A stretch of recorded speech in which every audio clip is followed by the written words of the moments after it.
Hello and welcome back to Tesla News. My name is Marian and I'm your host today, and I'm going to give you a new update from Shanghai, as well as very good numbers from Grünheide, Germany.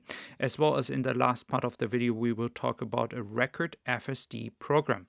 So let's start with Giga Shanghai here. We have updates that the production is supposed to start on Monday. That was the news, but then they changed it to Tuesday. So today the production is going to start again.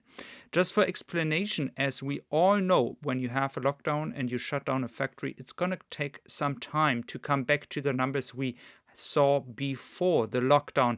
And when we talk before the lockdown, that was close to 70,000 cars per month.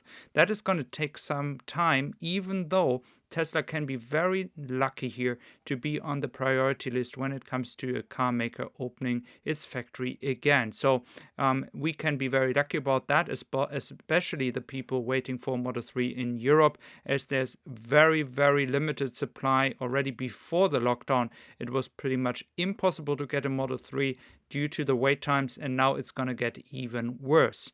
Of course, Tesla has to stay very cautious. They have to make all the standards, PCR tests, 7 days of negativity, all these kind of standards are there. And then, of course, not all employees will be able to meet the criteria and to come back immediately. So this also means that there will be a limited production.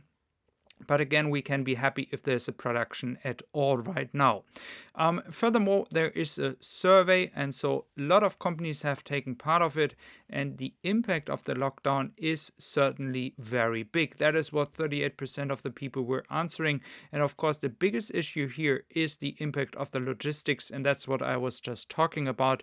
You have to be very cautious when it comes to the ramp up again, because the suppliers have to be able to produce as well under the certain circumstances and all the standards that I was just talking about, because this is not applying only to Tesla, but as well to the suppliers. So there will be a limited supply from the suppliers and then a limited production of Tesla, and they can just continue to ramp up as long as the suppliers are able to do the same. So you see there's a lot of uncertainties, but again, we can be very happy that it is at least starting right now. That is the most important part.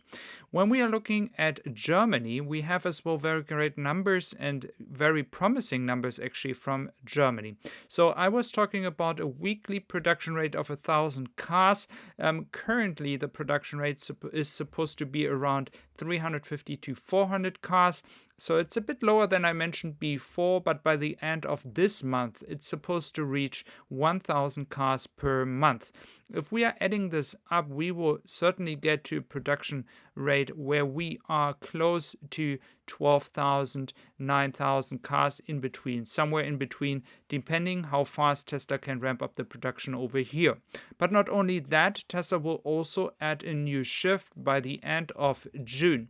I was actually hoping to have it even earlier, but it seems like it's not easy to find a lot of employees. Tesla has increased the employee numbers, but again, it's not easy to find a lot of people working not only for Tesla, just in general in Germany. It's very difficult to find enough people to work in a car company, and so it's going to be a very, very difficult time to recruit enough people, but I believe Tesla will be very good in doing so.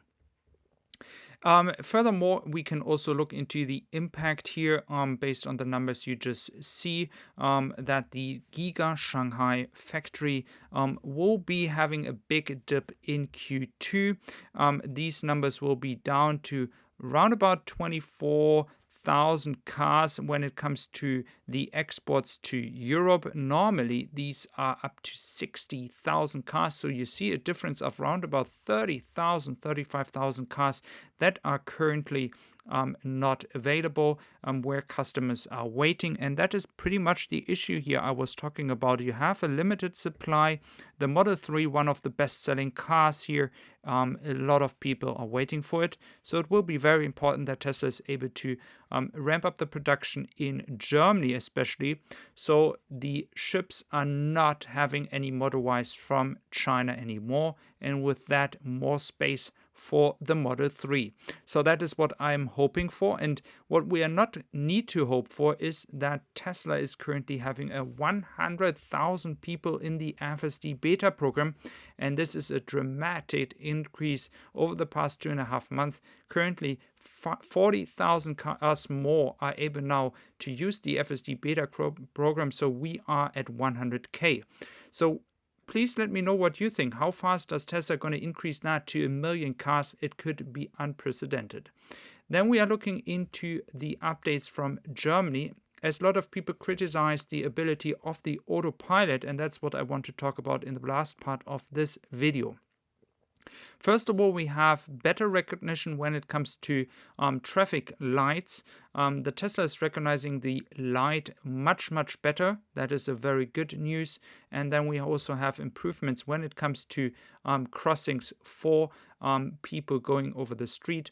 The Tesla is recognizing people much better now that are moving over the street. That is something that maybe in the United States was already a common case, but pedestrians are much worse to recognize in Germany so far, but that is now an update, and I'm very happy to see that. For many people maybe in the United States listening to this, you might be wondering, well, don't you have the same update like in the United States? No, we don't have the same one.